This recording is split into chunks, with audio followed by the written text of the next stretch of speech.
For world powers including France, Italy, and Britain, the general's military campaign, the biggest in Libya since the 2011 uprising that deposed Gaddafi, represented a major setback.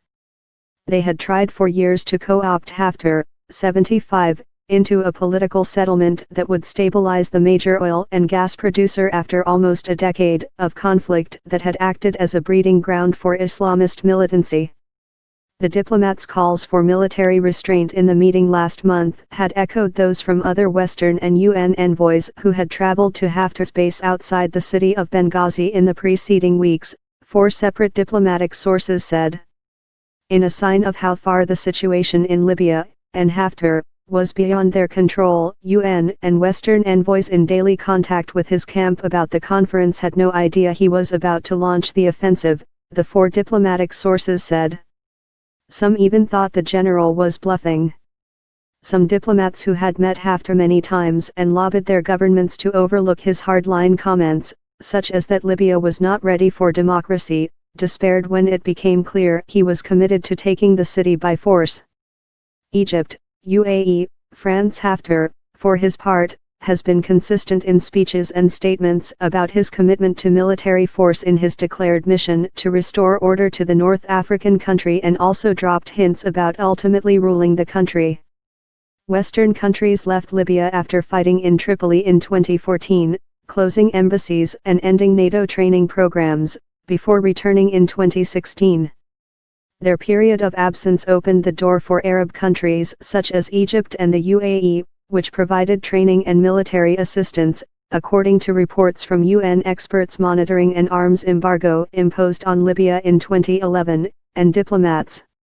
Haftar's forces received aircraft as well as military vehicles from the UAE, which had also built up an air base at Al-Qadim, allowing the LNA to gain air superiority by 2016, a UN report said in June 2017. It was at this point that France, which has oil assets in eastern Libya and is politically close to the UAE and Egypt, offered assistance, according to Libyan and French sources. In late 2015, Paris sent military advisors and special forces familiar in urban warfare who camped out at an air base near Benghazi, the sources said. The French assistance helped turn the tide and allowed him to declare victory in Benghazi in 2017, they added. Arab countries had recognized Haftar as Libya's official army commander for years, but France helped him gain further international legitimacy as his campaign progressed. In 2017, French President Emmanuel Macron received Haftar and the Libyan Prime Minister, Fayez al-Sarraj, on the outskirts of Paris to try to persuade them to make a deal, which instantly upgraded the general's diplomatic status. Macron and Foreign Minister Jean-Yves Le Drian see Haftar, much like Egyptian President Abdel Fattah al-Sisi, as a buffer against Islamist militants in North Africa, according to French officials. Le Drian has been to Libya 3 times in 2 years, and on his last trip, on March 20, he saw Sarraj in Tripoli and then traveled east to see Haftar to try to broker a détente. According to a French diplomatic source, when Haftar asked him why he hadn't come for such a long time, Le Drian responded, "We were waiting for your victories." He was referring to the general's campaign to take the south of the country earlier this year, the source said. Following Haftar's Tripoli advance, Egypt's Sisi stressed the need for urgent international action to stop the situation deteriorating, without naming the LNA offensive. The governments of France, Italy, the UAE, Britain, and the United States said in a joint statement they were deeply concerned about the fighting. Le Drian told lawmakers on Tuesday that France feared more serious conflict, adding that Haftar and Sarraj needed to agree on a ceasefire before resuming their dialogue. The UAE mission to the United Nations did not immediately respond to a request for comment on the UN reports of military aid to Haftar.